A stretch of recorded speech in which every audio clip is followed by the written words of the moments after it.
So, wow, here we are. My name's Leah Lamb, and I was really inspired to create the School for Sacred Storytelling because when I really looked at, what was the thread that I was going to weave into our times, I wanted it to include a couple of things. I wanted it to include passion. I wanted it to include things that I loved. I wanted to have a lot of fun, and I wanted to have a good livelihood. And I wanted to know that I was playing a part in our world. And when I first started, I went into the world of news and information. I mean, I started off in theater. I was very, very lucky. I had people who noticed me very young, that I had a natural penchant for the arts. My mom is a professional painter. I was very, very lucky to be raised in a family of artists where there was no resistance to that. And as soon as that happened, my mom immediately started putting me into theater classes and writing classes. So I started very, very young. I got plucked out in high school to be part of a theater company, which was Studio Theater in Richmond, Virginia. I was their youngest professional actress. And then I went on straight to New York City to study there. I worked off Broadway. I went to summer stock. And I learned at a very young age that I didn't want to spend my life speaking other people's words. That wasn't going to be for me. I also could feel something that was happening in that space, that there was this energy that was taking form. And it didn't matter how big or how small the theater was. It could be a massive theater with thousands, or it could be a room of 50 or 30 or 20. And there was an energy that was happening in that space. And as a very young person, I understood that I really wanted to understand what the heck was happening. And I would think I could honestly say that it's taken me, a good part of my current lifetime to explore what is it that we're doing? What is the energy that we're cultivating as humans when we step into this space of storytelling? And what I would say is that I understand story as a mystery school. It's a doorway that where as humans, we have this extraordinary experience to understand ourselves as alchemists. Because in this vessel, we have this beautiful vehicle, right? In this vessel, in this sacred tool of our body. And don't get me going about how so many people are now told and taught and told that this is not a sacred thing, that it needs to be changed and rearranged and made less of or made more of. Like, we're just going to take all that and we're going to take it to the side. And we're going to be like, okay, this is a sacred vessel, right? And what do we say when we use the word sacred? We say, I see the divine in you, And so it's like, what is it when we treat this body like a temple? And then, wow, that it has these doorways that we can access the unseen world. And one of those doorways is sacred storytelling. Because we have this capacity to hear what we can't see. We have this capacity to wander into the labyrinth of imagination. Our imagination is so not understood. Talk about the last frontier. I mean, zero concept where it comes from, right? We just don't know. But okay, in some ways we don't know, and in every ways we do know. But let's be in the sense of that as storytellers, we have access to the unseen world, and we have this capacity to ignite and connect. What might be. I'm going to use a bunch of words, and you just choose the one that resonates with you. Okay, let the ones that don't resonate with you just walk on by. Okay, because to me, I see these words as having a lot of similarities. It could be that you are in connection with the divine, or with the angels, or with the guides and the guardians, the ancestors. They could be speaking and whispering through this language of story. And what do we know about story? But it speaks through metaphor. What is metaphor? But the language of spirit. I once heard that from Carolyn Casey, Have you heard that before? That metaphors are the language of spirit. Isn't that great? So if you want to speak the language of story, then you actually then there's an opportunity to learn its language. You go to France, you learn French. You go to Spain, you learn Spanish. You go to the land of story, you learn how to speak metaphor. You learn how to speak symbols. You know how to speak archetypes. And now all of a sudden, this one-dimensional reality that's so linear and literal becomes quadridimensional. I just made up that word. I don't know if it works. There's so many different, it's so multidimensional, it's so whole. And that's one of the reasons why I think I'm addicted to storytelling, because to me, it's the get out of jail free card. It is one of the quickest access points we have to wholeness. Because in stories, we have to have the whole story. You can't have a good guy without the bad guy. You can't have a bad guy without the good guy, right? So it's like you got to have the light and the dark. There's space for it all as storytellers. So when you walk into the threshold as a storyteller, you walk into the world as a very large capacity human, which kind of brings me into the doorway of the Welsh word. I'm not going to pronounce it because it would be so embarrassing for all of us if I tried. I recommend that you go look it up.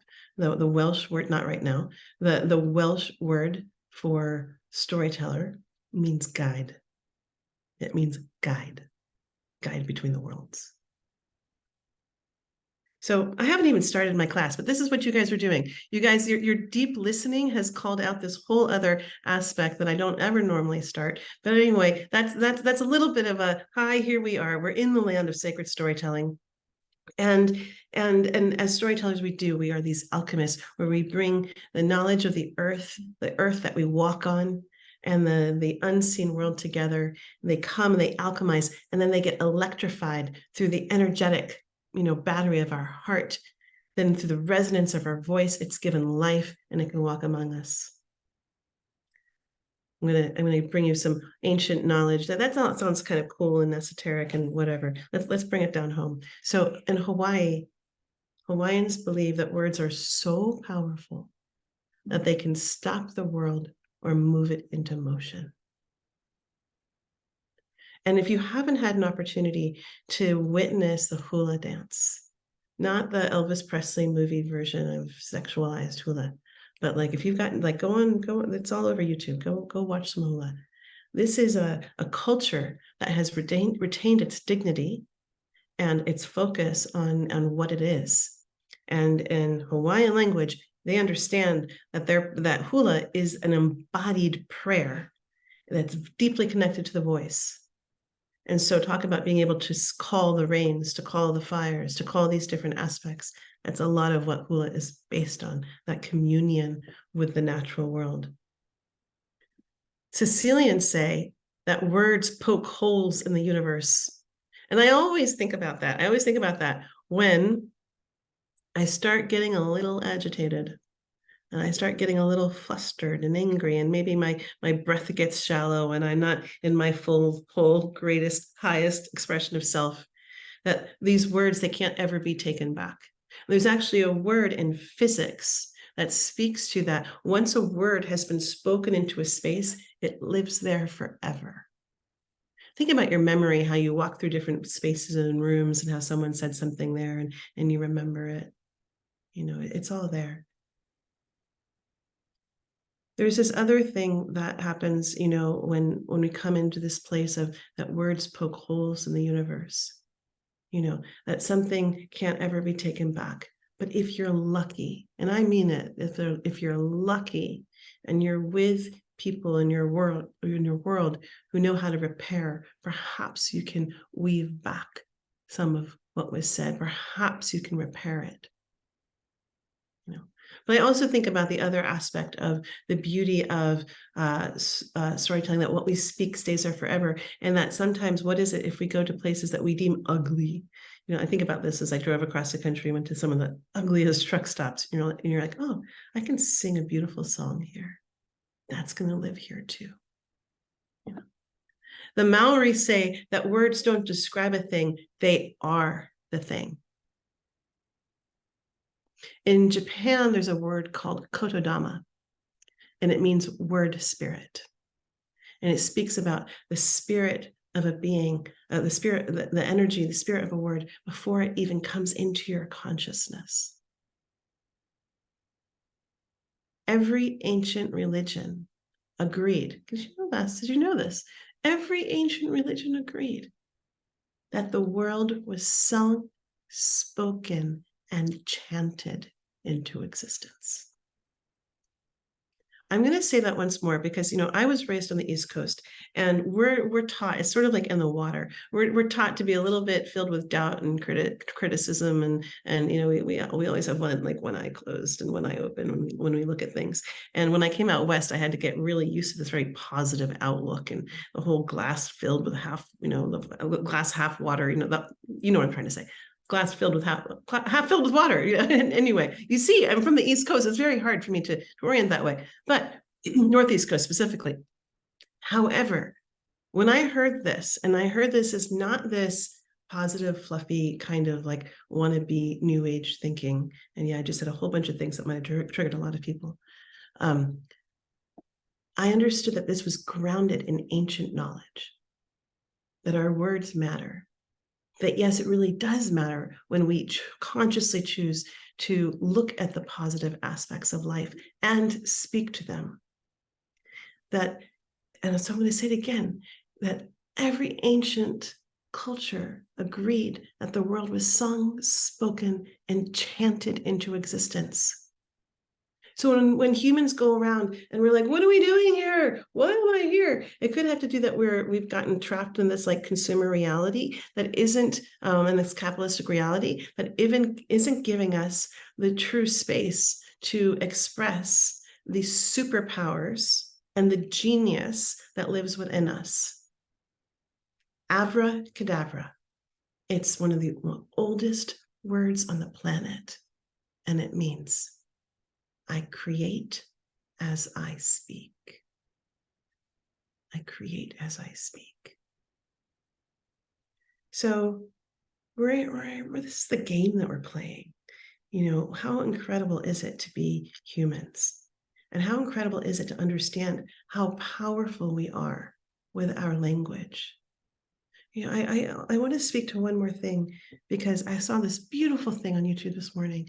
It was a sign language thing, and I reposted it, even though it was hard for me to repost, and I'll tell you why. It was magnificent. It was this sign language chorus, right? And they have this guy conducting sign language, right? And they're all making the signs of words. I've never seen anything like it. And somewhere in there, it said no war.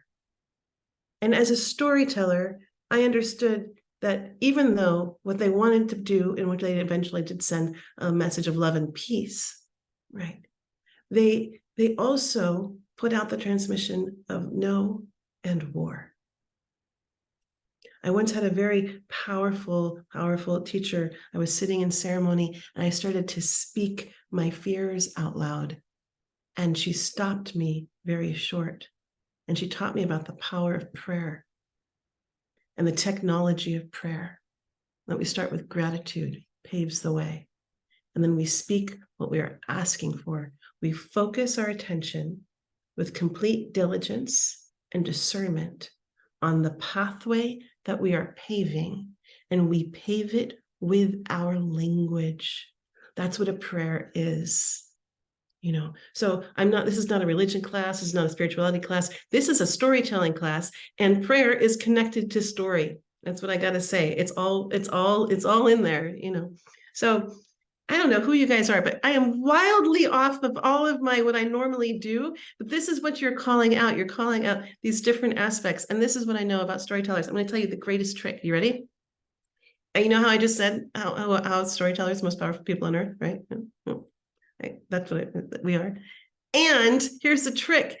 It's the greatest magical illusion trick in the universe. We've got no power because the true power is in the receiving. It's in the listening. You are the ones who have the power. right now. What you do, how you hold this, how you listen is what evokes what is called out in me, but also it will determine how long of a lifetime this little energy form that's being put out into the universe will live. Your consciousness is this beautiful garden. And sure, as storytellers, we might have plenty of seeds that we want to plant. And let's just think about that. That's what's been happening over this past,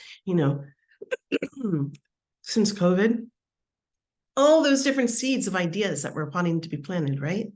How many of them? Billions of seeds of different ideas, And then as story catchers, we had to start learning about discernment.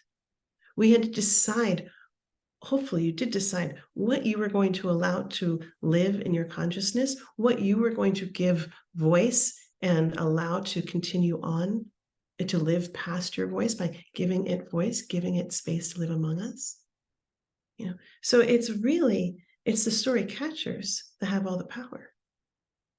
Greatest illusion trick. Now, what the storyteller is doing, and that is very powerful, is we're creating that field. And remember how I talked about how I was working in the theater, in the professional space, and I could feel this energy. And I could feel that it was happening, and I could feel that we were building something. And what drove me crazy is that every time we'd open the door and everyone would walk out, all the energy went out with them. And I'm like, well, what are we doing here?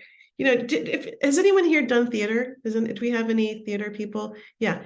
Do you guys know how much energy it takes to put on a play?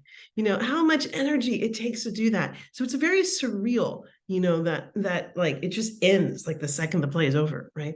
And I got really fascinated by that energy. And I wanted to see how can we actually like, how can we capture it?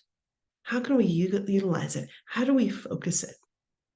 And so that question really took me on a big journey.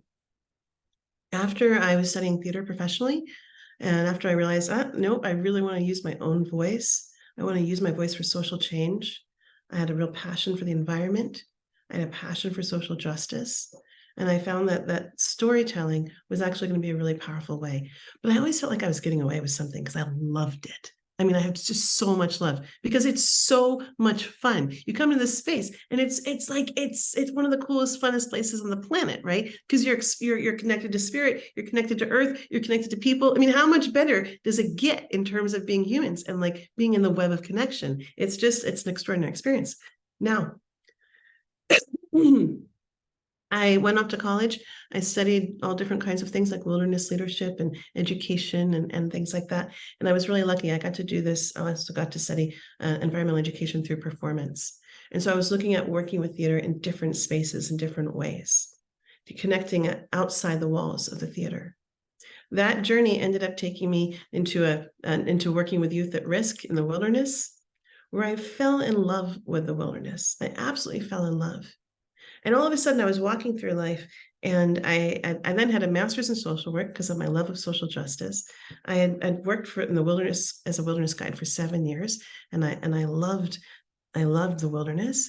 I wanted to use all of this to kind of move the needle around the climate change. And so that, led me to San Francisco and working with Al Gore. And I was a producer of the Screen Channel. And it was right down the line around the Copenhagen climate talks and the Paris climate talks. And I got to see the news and information era. And I thought, this is it. This is how we're going to make change. We're going to give people the information they need to get to inspiration, activation, and motivation. But that was not what worked. I can tell you, I saw all the data, and people couldn't have cared less. You know what they cared about? The dancing penguins. People love the dancing penguins, and they loved Roz Savage. Roz Savage, if you haven't gotten to hear her story, it's really beautiful. She was rowing across the world's oceans by herself, solo, to raise awareness about plastics. People loved hearing her story. And when I saw that was my get out of jail free card. I was like, hold on, you mean that I can connect storytelling, my love of land, my love of like social justice and healing all into one thing? And I saw two magnificent storytellers that lit me up. And this is one of the things that I also want to talk about, what we do as storytellers, that sometimes people get ignited by the sheer energy we bring into the room, because we are, as storytellers, entering into this giving and receiving cycle of life. And when we talk about what's broken in the world, where the great disconnection is happening, I would pontificate, I don't use that word very often, that it's the breaking of this giving and receiving cycle of life. And every ancient story talks about it. They talk to us about how there was a time when humans and the animals all talked to each other. And when the humans were hungry, we said, I'm hungry. And the animals would offer themselves. And there'd be an expression of gratitude. And there'd be an expression of receiving. Nowhere in this story do we hear the language of taking. We don't. In all the ancient stories, we hear the reciprocation cycle of life, of gratitude, asking, giving, and receiving. And so what we're doing here as storytellers is we are actually acting out that cycle of life over and over and over again. And I really believe that we're bringing healing to the world every time we gather together in the space of stories and we put this thing down, put it down, and we get to listen and we get to receive gifts. And even if you paid for a ticket, it's nowhere near worth the value of what you got. Because the value of someone's story can change a life, and there's no price on that ticket. Okay, once again, you guys have taken me way off. I haven't even started my curriculum, and we're 20 minutes into this class. I don't know who you are, but you keep inspiring. Look, Diana's been to this class like, what, 30 times? I think easily 30 times. She can attest that half the things I'm saying here I've never said before. Thank you for the inspiration. Let's get into this a little bit. So I'm going to read you a quote because I just love it, and it kind of sums up what we're here talking about. By Rebecca Solnit. We think we tell stories, but stories often tell us. They tell us to love or hate, to see or be seen, and too often stories will saddle us and they will ride us and they will whip us onward and they'll tell us what to do, and we do it without questioning. Now, I like to pause right here, only because she's using one word that's called we. I don't like to use that word. I was taught by one of my elders who's taught a lot at the school, Stephen Jenkinson. There is no we, it's not that we're, of course we're all the same person, blah, blah, blah. But this we, like we all have different experiences. I can't assume that you haven't, that stories saddle you, but I'm just going to pause there because these words, they matter. They really matter. But I really love her point. The task of learning to be free requires learning to hear those stories. The task of learning to be free requires learning to hear those stories, to question those stories, to pause and hear silence, to name them, and then become a storyteller. So that just kind of encapsulated exactly what our school does, is it takes you on this journey, of learning how to spot a story, how to be with a story, how to choose. This is a story worthy of your life. Is it worthy of your voice? Is it worthy of your consciousness? Let's kind of like talk about, what is a story? I want to hear from you guys. What is it? What brings us here together? You can raise your hands or you can just speak out loud, just a couple sentences. And there's no wrong answer, just so you know, you can't get this answer wrong. But what is it? What's a story?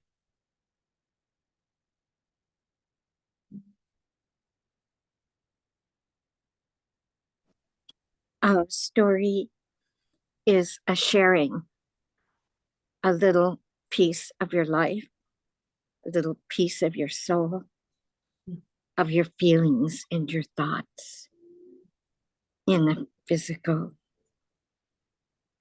way. Beautiful. Right. So there's an embodiment when we're talking about in a physical way. And right, there's a sharing. And one of the things that I've really love about storytelling, we get to share. It's like it's how humans get to engage in the evolutionary process. It's how we get to evolve so quickly, right? We understand that many species have to wait for their biology to evolve, but humans, we can evolve our consciousness through the sharing of stories. John's about to share something, and maybe what he's about to say could change my life. And all of a sudden, I've just gained, looks like he's got a couple of years on me. I've got a couple of, I just gained as many years on me, and I just like got heads and shoulders, and that's what we can do with that. We can learn from people who are further down the path and say, oh, you found that pothole. Thank you so much. Now I know what it looks like, and I can walk around it. I don't have to make the same mistake. I can make my own mistake, 3 miles down the road that I might have never made it to if I hadn't gotten to learn from your lessons. That's why one of the things that breaks my heart more than anything on the planet is when I hear someone who is older that doesn't understand the power of becoming an elder.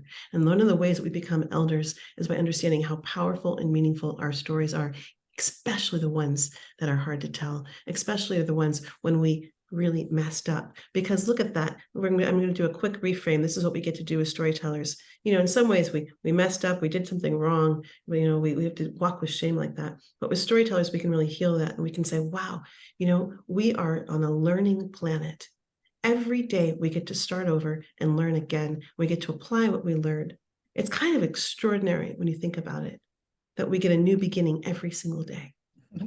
We can apply what we learned from the day before. It's a total gift, And so as storytellers, we get to give people that gift. We get to walk with dignity and say, you know what? There's something that happened in my life. And at that time, I was not proud of it. And maybe it took me to my knees in humbleness. And maybe it took me 2 decades to actually truly assimilate the learning. But now I'm a wise person because of it. I'm a wisdom keeper because of it. And I have this to share with you. It's as valuable as gold. And it's going to teach you and guide you in how to live a great life. I mean, wow, how powerful we are as storytellers and listeners. Okay, John, what you got for us? No pressure. Stories are the weaving. The stories are the histories. The stories are the dreams that we share with each other. The stories, as my good friend likes to say, we all bring our threads, and we weave these threads together into the fabric of our societies, of the fabric of our tribes, the textiles that we create, the pictures that we paint in words. These are the stories that are handed down, the jokes, the laughter, the tears, the tragedies. They're all woven together in one tapestry. That's our history. That's our dreams. We teach our youngsters. We learn from each other. We sing the songs of our people, and we teach and show what it is we want to aspire to. These are our stories. Thank you. Thank you. Thank you. I just love that, that metaphor of being weavers. It's a really powerful metaphor. And what it does is it brings us into this conversation around the archetypes of the storyteller. Okay. So one of the archetypes of the storyteller is the spider. She's the weaver. And when we go back to even the older stories, the 3 sisters, they were the weavers of the world. And so this tells us these old stories, these old ways of looking at it. It's that, right? We each have our thread. We each have our song to join the chorus. We each have our thread to weave into the greater tapestry of life. This morning I was having this very strange thought, and I was really thinking about, sometimes I can feel it. I can feel that someone isn't here. I can feel the thread in the tapestry missing. I don't know if they died young. I don't know. I don't know what happened, but I can feel the lack of presence of something. And to be on the opposite side of that is, what is it to actually know the value of your presence and to weave it into the lives of those around you. And now think about like who stands at your shoulders every day, whether they're in physical presence or not, because they've woven their stories, they've woven their life into your life as well. And maybe it's like someone that you've met, or maybe it's someone like Martin Luther King Jr. Talk about a strong thread that he wove into our fabric. Wow. So yes, we're weavers, we're weaving each other's realities together, and we're doing it through our stories. What else? What is this? We've got another Danny. What's his story?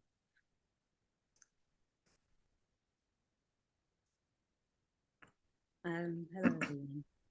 I was just listening to you all, and it suddenly occurred to me that for me, stories are bridges. And they've bridged, whether they've been verbal stories or non-verbal stories, through physical action, like mime and theatre. They've been ways that have bridged worlds for me and helped me understand other cultures. And for me, stories are the things that have hit on perennial truths. It's where we all understand and can viscerally recognize something in our body as truth and understand that we understand each other. And that tool of having a bridge to be able to see our commonality across time, across culture, across age, across so many things, is what we're able to then recognize as our humanity. And so I was just feeling really strongly like our stories bring us back into understanding what it is to be human, to what it is to be on planet Earth, and to bring a recognition to what we are experiencing. Beautiful. That's so beautiful.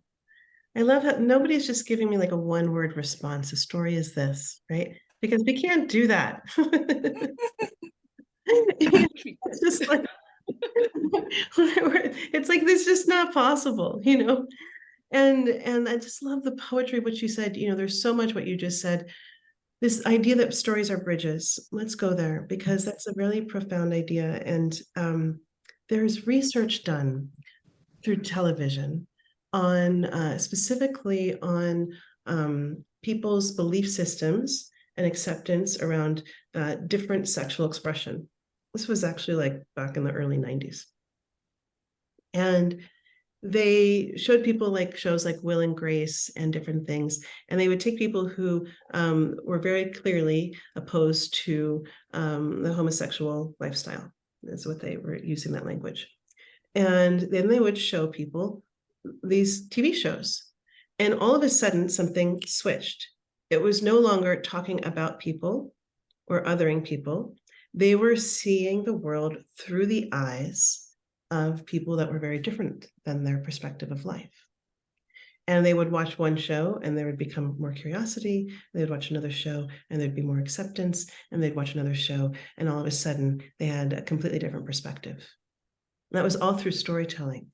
It wasn't through arguments. It wasn't through trying to convince. It wasn't through demands. It was just simply through getting to experience a story through someone else's eyes.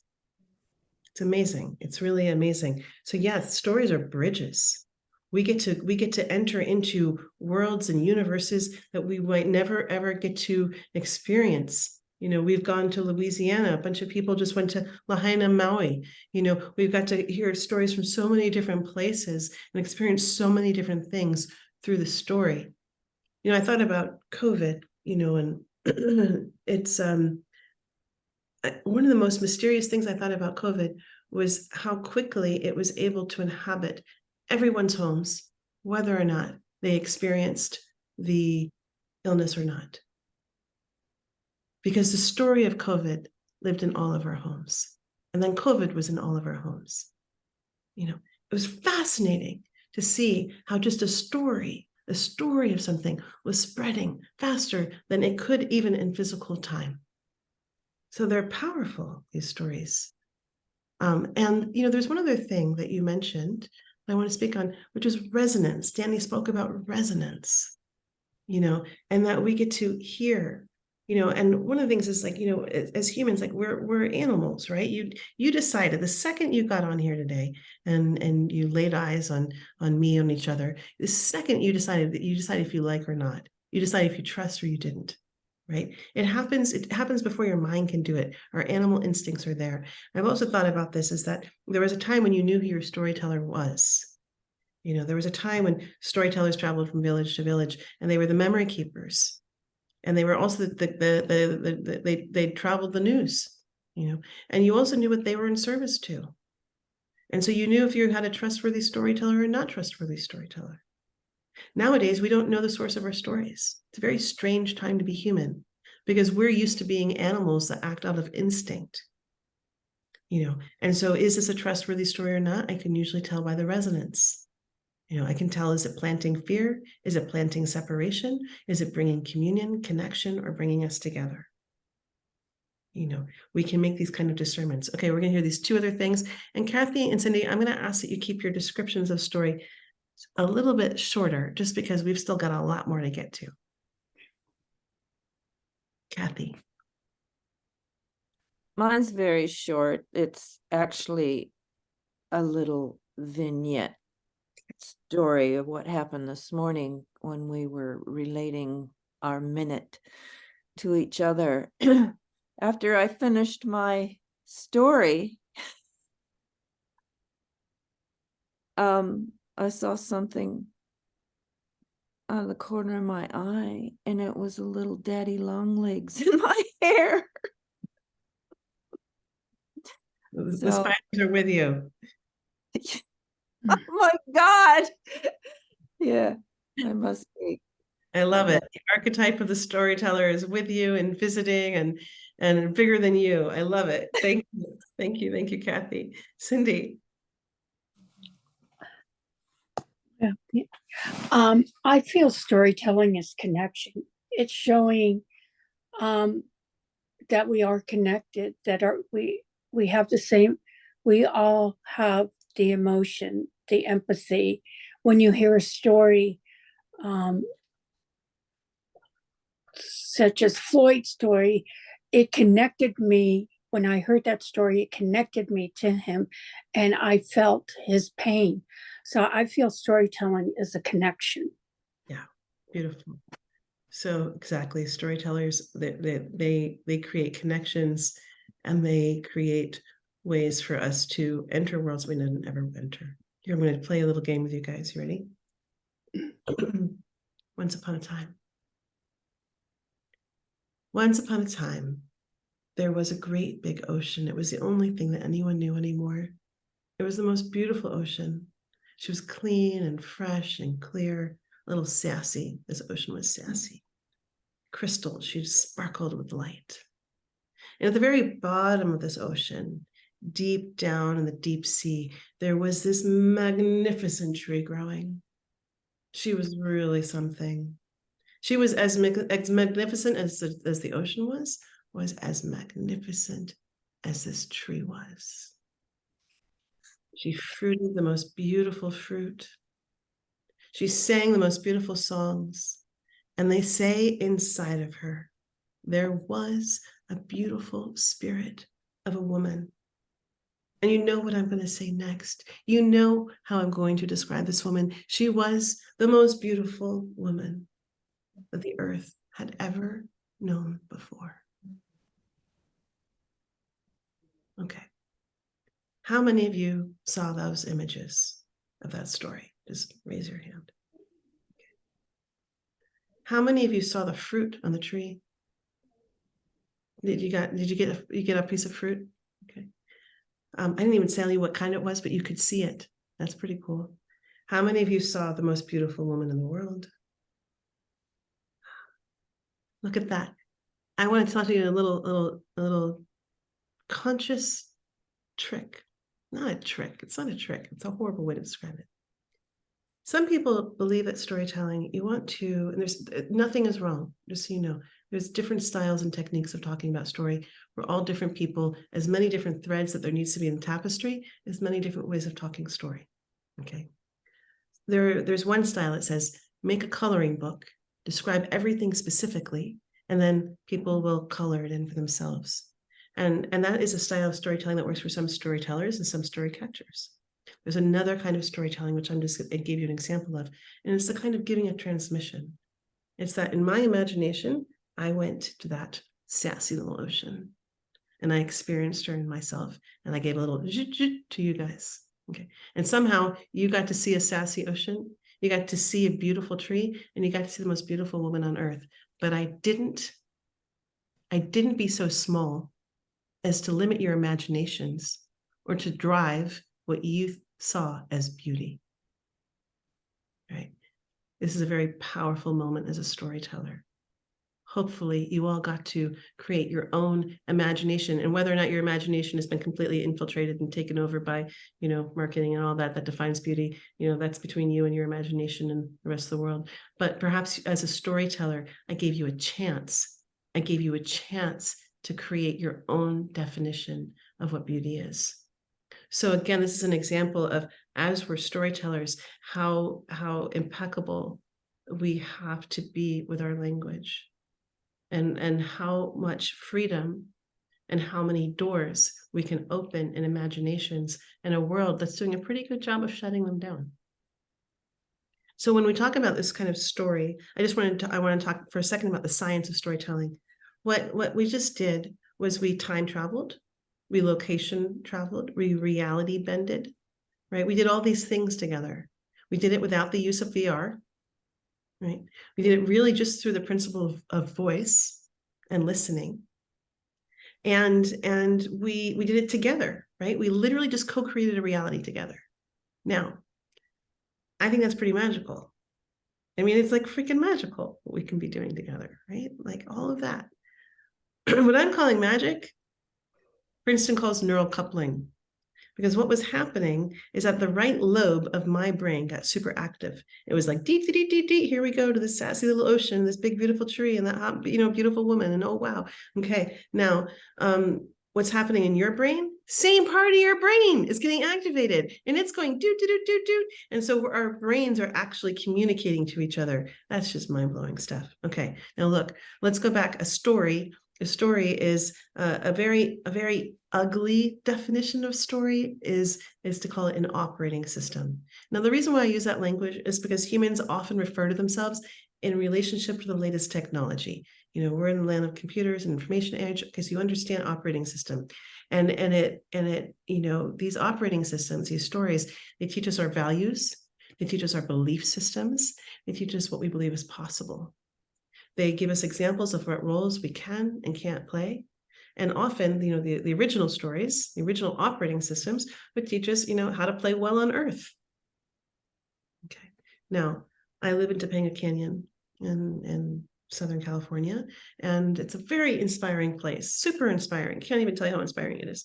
And I was walking through, going on my morning walk and walking through the canyon, and I don't know if it was the rocks or the trees, but somebody, maybe it was a bird, and they yelled out and they're like, Leah, that whole thing about you keep talking about that stories as operating system, it's pedestrian and rather a grotesque expression. And I was like, I know, but it's just like, they get it. They understand what I'm trying to say. And they're like, I'm telling you, nature, it's like really the wilderness was saying this. And they were like, yeah, but that's just not the truth.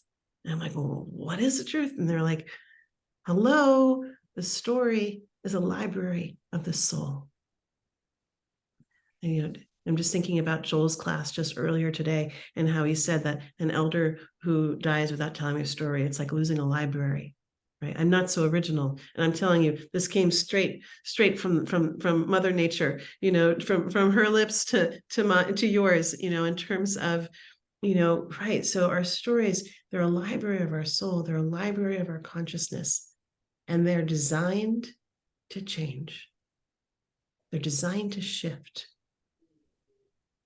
Because really, like, our consciousness or evolutionary capacity lives inside of our capacity to tell our stories and how we tell them. I think of stories like trees, that you don't want your tree to stay a sapling. You want it to put in deep roots. You want it to expand. You want it to, a happy ecology and relate to others. You want it to grow strong. You want it to fruit and give up the fruits, right? And give lots of shade.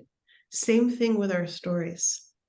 When we have really big, upsetting, traumatic events that happen, they can stop us in our tracks. Sometimes we can't move forward, and if we tell the same story over and over and over again, we can get stuck in that trap or a track, whatever you want it to be. So it's really important for our stories to be able to shift, to transform, because we're no longer the person that thing happened to. We've been changed because of it.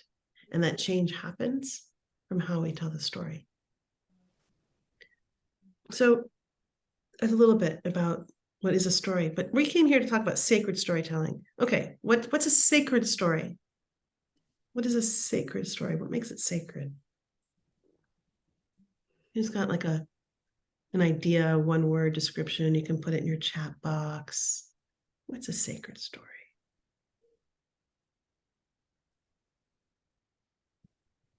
Yes. Remind me how to pronounce your name again. Lokia? Loeka. Loeka. Yes. So for me, a sacred story is something that is anchored in your cultural origin. Something that's sacred in your cultural origin, right? So you're talking about like a sacred story. It holds the threads of your culture. It holds the thread of your ancestry. That there's like, it's this pathway from where you came from to where you are now to where you're going. I didn't tell you this before, but the Australians say that the Australian Aboriginals say that stories from the past must be carried into the present in order for a future to exist. What a responsibility, right? Anyone else? Any other ideas? What is a sacred story?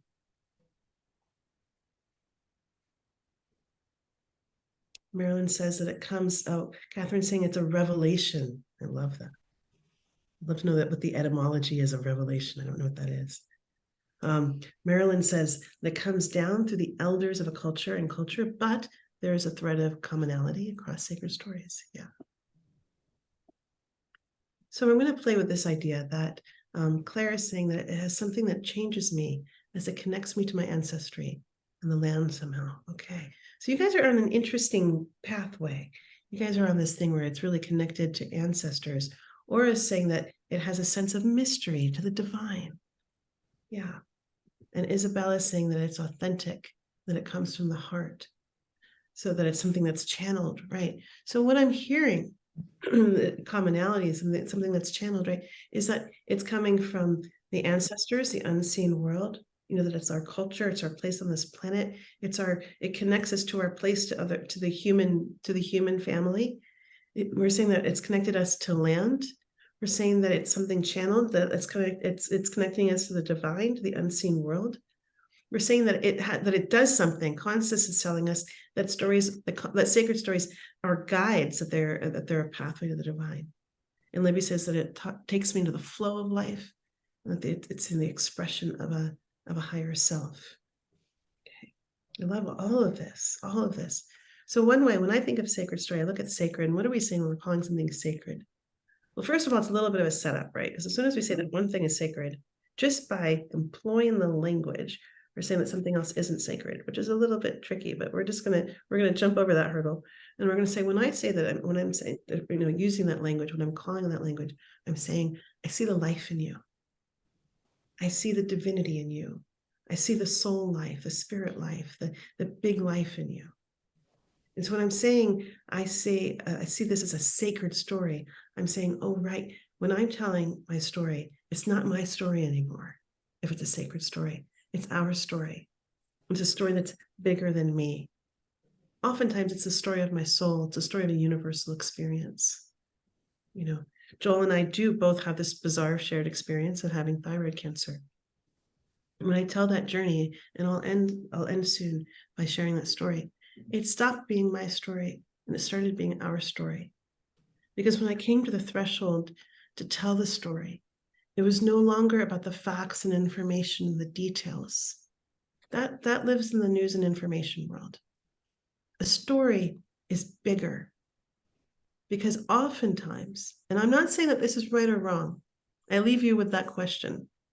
But oftentimes, as storytellers, we're charged with a mission of making meaning out of the facts and information, which is so much bigger, and to make multi-dimensional meaning.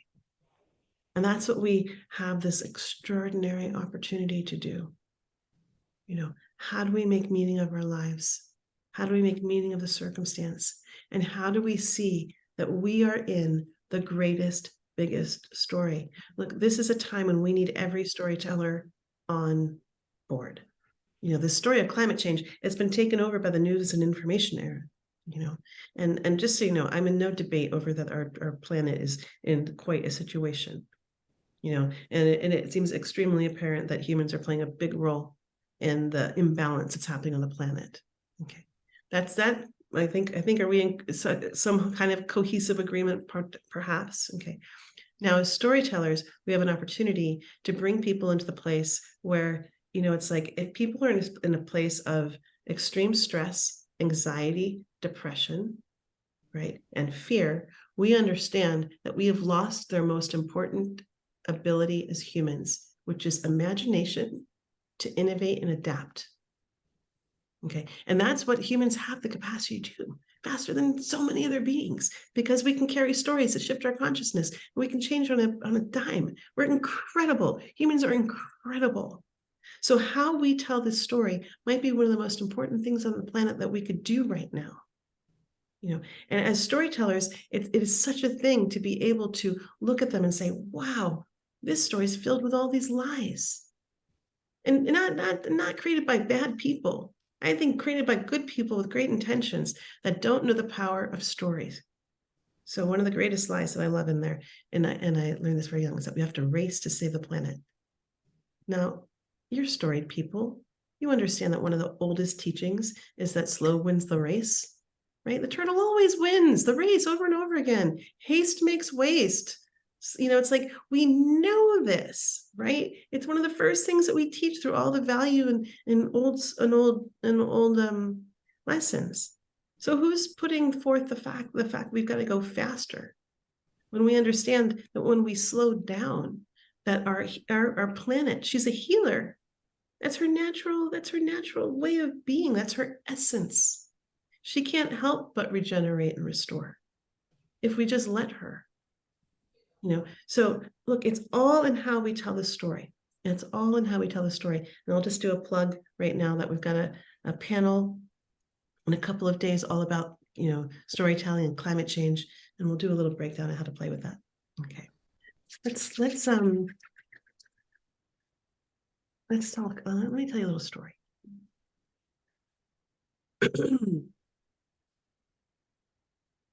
I like to begin every story with a prayer, with an invocation. And this, if you get to see a lot of old storytellers, you'll see them oftentimes they'll work with drums. And they'll do a little something. And what are they doing? It goes by pretty fast. And if you don't know what you're looking at, you might not notice it. But what are they doing? They're invoking the soul and the spirit of the story. I'll leave you with this one last idea before I go into the story. Our bodies, a lot of people agree that they are a vessel for the soul. Right? And I would say that the story is the vehicle for spirit. And we get to invite the spirits to live through us, through stories. And we can bring the spirit of joy. We can bring the spirit of love. We can bring the spirit of connection. We can give people access to the doorway of grief for it to be released. Or we can carry the spirit of hate, the spirit of jealousy, the spirit of rage, the spirit of disconnection. It's all about what do we allow to enter into our system? What do we want to ride through our vehicle, and what are we going to give it life form to? Okay, that was the last idea on, storytelling. So I start with a storyteller's prayer. May all the words that need to be heard be spoken. And that prayer is for you. And I'm going to invite you right now just to think about, just take a second. That was so much information. I talk really fast, Take a moment now just to breathe and think about what's going on in your life. What do you really need some medicine for right now?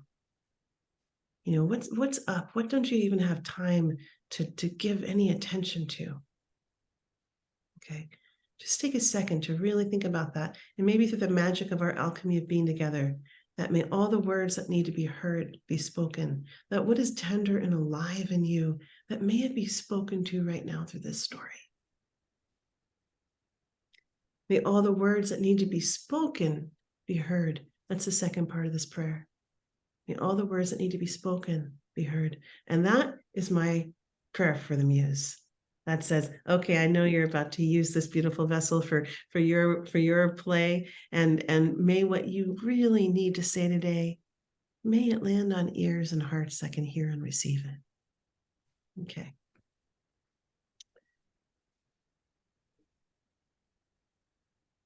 This story begins when I was 5 years old. My mom, as I told you, was a painter, and she had lots of painterly artistic friends. And one of them had embroidered this tapestry that lived on the wall in my bedroom. And it was of this woman who was serving flowers to all these children. And on the tapestry was embroidered my name, Leah. Give what you have. To others, it may mean more than you dare to think. And being a little kid who was just learning how to read, it really stood out that my name was embroidered on the wall, this tapestry. And so I would read it over and over and over again. Give what you have. It may mean more than you dare to think. I didn't have a clue what that meant, not a clue, but I read it over and over and over and over again. And time passed, like 20 years passed, 23, 24, 27, 28. And there was this moment when I was holding this really big dream, and it was a dream of becoming a playwright. And I told this dream to my beloved. I told a lot of my dreams to my beloved, and he had the same answer to all of my dreams. He said, "You can't do that." I told him I wanted to write a book. You can't do that. I wanted to write this guy. You can't do that. I wanted to go for play writing. You can't do that. And so I didn't.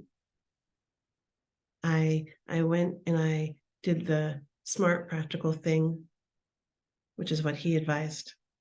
And I got a master's in social work. Now look, I know what some of you are thinking.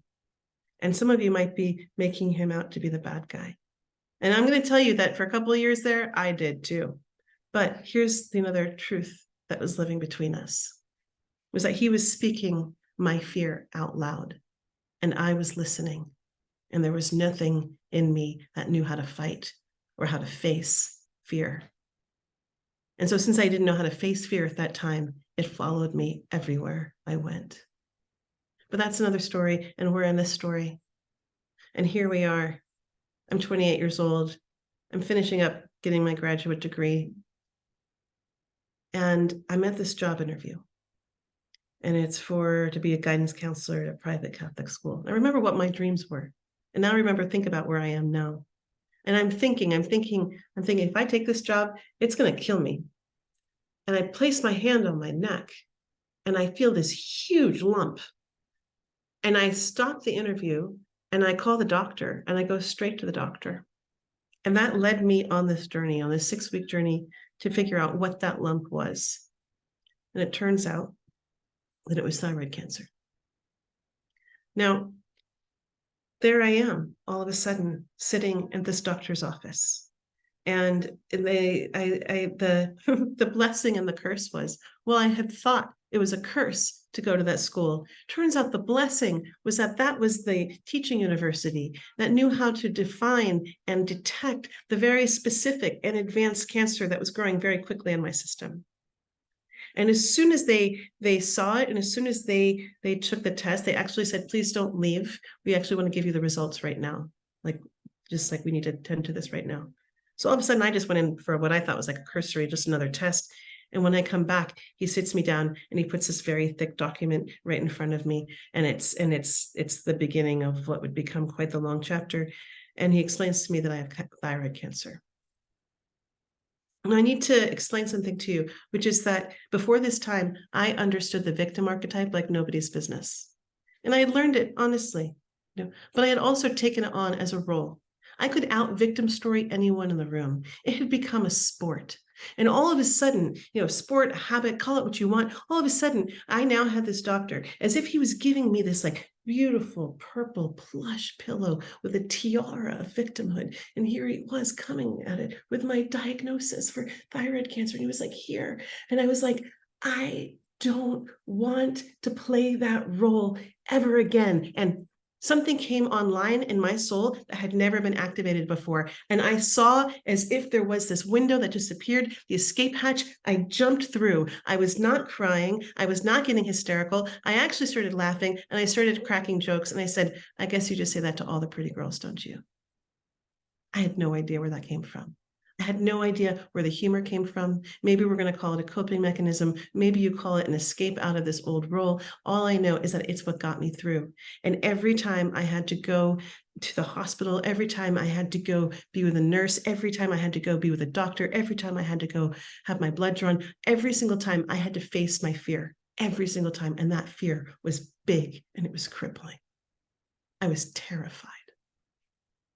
No, I wasn't going to lose my life. But you know what that doctor had told me?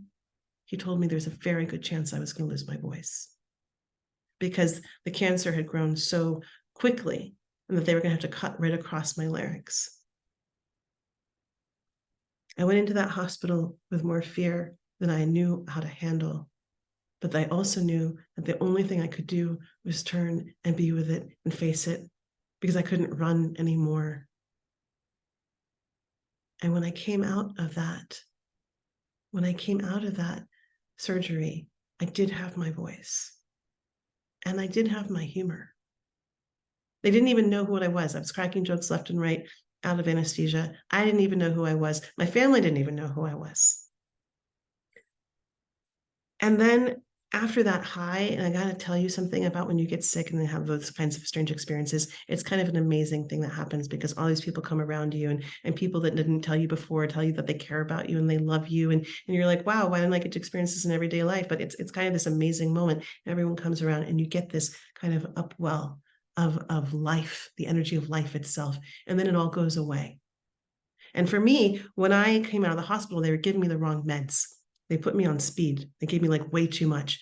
So I came out like literally like jumping out of the hospital and I called up my friends and I said, let's create a 70-foot garden. And they were like, Leah, that's crazy. That like you're just out of the hospital. And I was like, I know, I've got all this energy. Let's use it. And so we did. We created this big 70-foot spiral garden. And then after that, after you take speed for a while, you get really, really tired. And I lost all of my energy and I was exhausted and I got really, really depressed thinking that this was going to be the rest of my life. You know what I had at that point? I didn't have any energy or capacity to be around my friends anymore, which was very confusing to them. All that I had was that garden.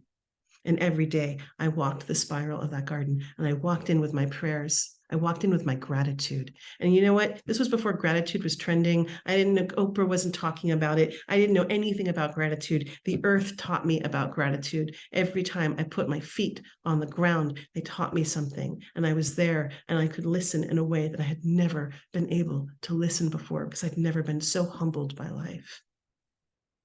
And once again, there was nothing to do but meet the moment. And so I learned how to be grateful. And then on my way out of the spiral, I prayed.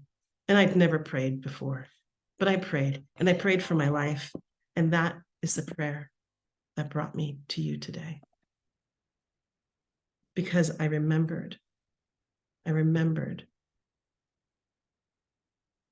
that one piece that was written on the wall when I was a child. Give what you have, because you have no idea. You have no idea what a difference it could make. So that is what brings me to you. Thank you. That is what brings me into the world of storytelling. That's what inspired me to create a school for sacred storytelling. And it's this idea that our stories are medicine, and they become medicine, and our life becomes medicine with a process of telling them over and over and over again. So I say thank you so much for being with us today, for entering into this world of sacred storytelling.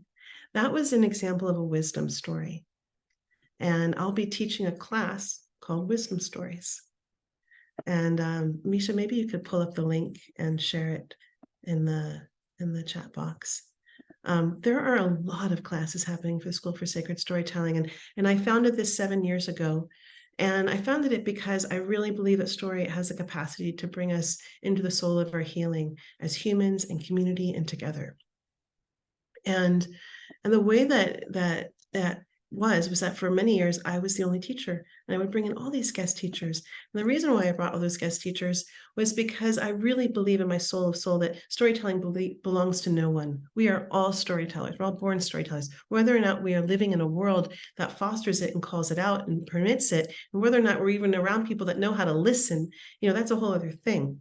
So I became really inspired to create and foster sanctuaries, which, I just went to Greece for the first time, and I discovered that all the old theaters were called sanctuaries. Did you guys know that? It's kind of amazing. So it's like these temples, they were called sanctuaries. It's in us. And so I really wanted to create a sanctuary for humans to be humans together. And I have loved this space. We've gone through so much. We went through, so many of the things that have happened in the past years, what in a first place. And in the space of Zoom, we were able to meet outside the land of politics, outside the land of all of the things that were happening, and meet each other from the place of heart, and to learn and love and live together. And it has been one of the most life-fulfilling places I have ever gotten to be. And I got to tell you, I like being with people in physical form a lot more, but I have to say that this has been magical and profound to get to mix and mingle with people from all around the world. And look, I'm in all of your homes right now. It's so wild. And some of your cars. It's kind of incredible what we were able to do with Zoom. So this year, when it was time for my own story to shift and change, and it's been time for me to come forth and tell more of my own stories, I couldn't let the school go away, because I realized that we had built something that was way bigger than me at this point. And as life is changing, I felt even more that its relevance. So this year we bring in 14 different teachers and creating this extraordinary curriculum. And what makes the school unique is that we do that thing that so many of you were talking about with sacred storytelling. We make a connection between the sacred, the unseen, the divine, and connection to earth. And so unlike any other storytelling school that you'll find, we actually have classes on that, on earth-nature connection, along with connection to the unseen world, along with connection with nature and the nature of your own stories, the nature of your own being, and how to tell your stories. So we've created several different curriculums. I'm not going to get into all of them right now, but I will have a time later in the week where I really go through and talk about our entire curriculum. But I will be teaching 2 classes this year. 3 classes. I'll be teaching 3 classes.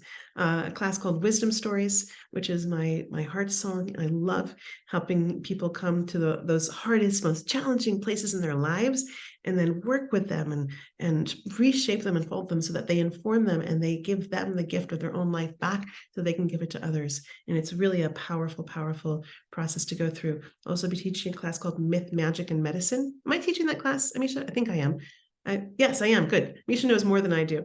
And and that is the foundation for the principles of the teaching modality that I teach, which is you got to know your stories. You got to know your magic as a storyteller, how you can change it. And then you got to know your medicine. You got to know what you're made of so that you can give it away. So that's a really fun class. And then at the very end of the next year, I'll be teaching vision stories, how to plant vision stories for our future.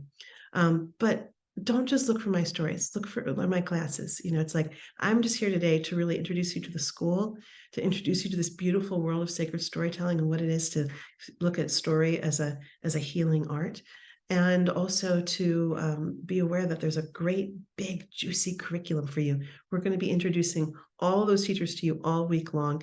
And I brought in, because I was just really inspired, it wasn't just about introducing you guys, just the teachers, but really introducing us to a greater conversation of how is story living in our world.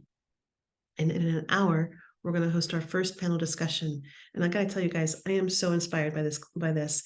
This is with Kathy Eldon. If you need a little spark, if you need to like light up your fire, all you have to do is come within like 50 feet of Kathy Eldon and boosh, you will be ignited. You know, she is just an incredible energy, a life force to be reckoned with. And she'll be the moderator for this. She's the creator of Creative Visions, which is a beautiful organization. I'm not going to go too deep into all this, but because we'll be doing all these formal things. But Micah Fitzgerald Blue will be there. He recently wrote, he's written like Maleficent, Mistress of Evil. He's also written Painkiller, which is on Netflix right now. Is an incredible example of how you can mix documentary and fiction into a TV show that's very compelling, extremely informative, and can really change the world. And then Lily Diamond will be there. She's a writer and educator. She works a lot with social media. So if you really want to kind of consider how can you be shifting the world through that mechanism, she's a great person to talk to about that tool.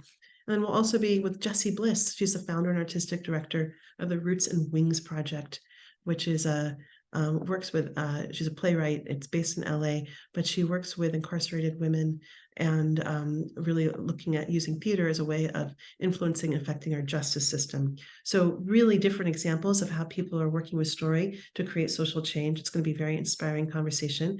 So Amisha, can you put the link for that into our Zoom so that if you're not registered already, you can register for it. You either come live or you can watch the recording.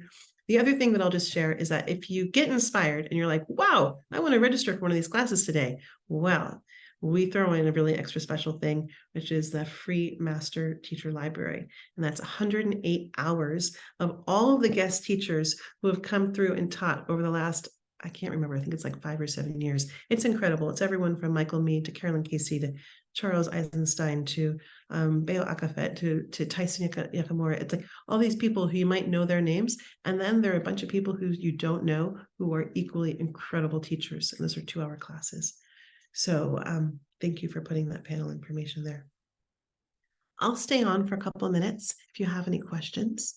But otherwise, before that, I'm just going to recommend that if you receive something from this class and you want to anchor it in, you want to be like, I got that and I want to anchor it in, I invite you to place it in the chat.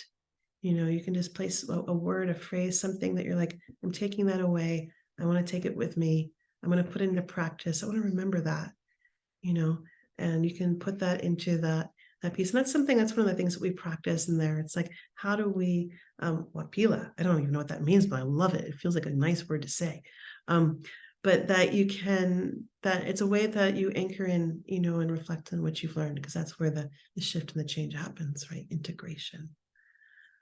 Okay, and from there, I invite everybody to give a good hoot and a holler, take yourselves off mute, and I invite you to send yourselves off in a beautiful way, in a beautiful day.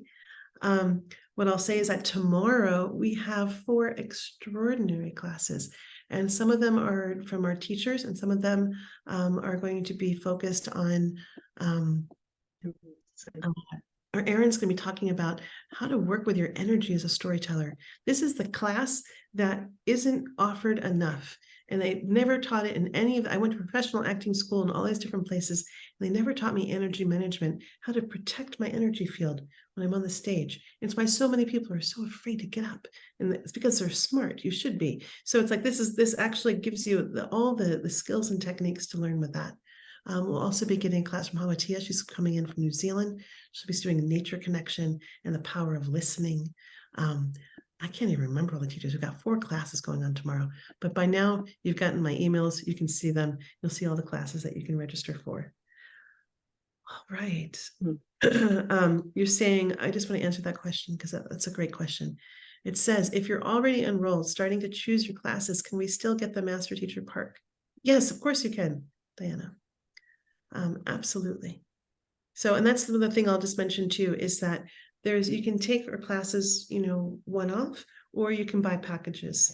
And then when we create certification program, we have a storyteller's guide, we have all these different things. When you go on our website, you'll be able to see a program, and I'll send that program later today that shows you the different packages.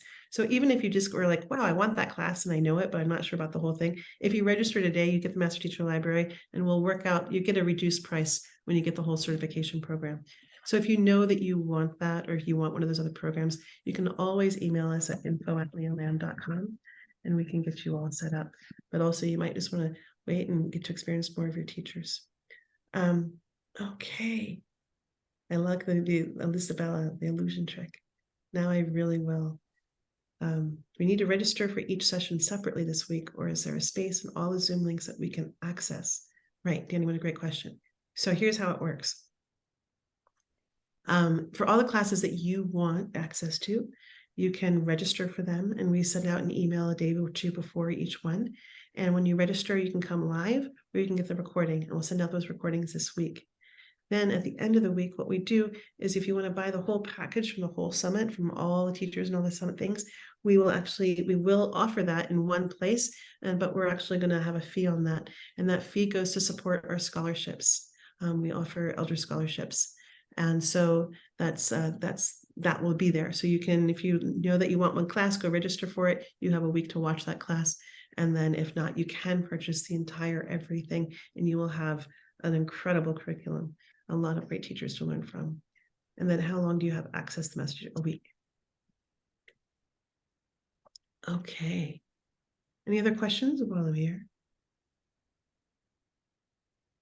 Then if your website, what's the, I know I should know by now, but what's the name of our website? You know what? It changed, so you wouldn't know. It used to be leah.com, but now it's the School for Sacred Storytelling. So we'll put that in here. There you go. All right. So I have a question, and I think you may have just answered it when I was trying to formulate my ideas to type it in. Yeah. But I wanted to know when the recordings of today's sessions are available.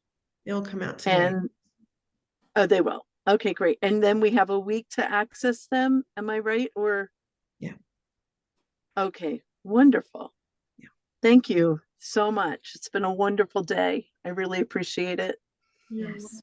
You're welcome. You're welcome. Pleasure to be with all of you. Okay, well, here's what I'm going to do. I'm going to recommend that I'm going to turn off recording. I'm going to say that we should all send off, we'll do a big like woohoo, and then I'll stay for a couple minutes. And if anyone has any more questions, I'll be here. And otherwise, everyone else can be set free. And do come back at 3 o'clock if you feel inspired to be part of that live conversation. Your participation is what makes it super exciting. So you'll be able to have the conversation with some really interesting, wonderful people. Okay, farewell. Lovely day. See you soon. Okay. Or tomorrow. Thank you.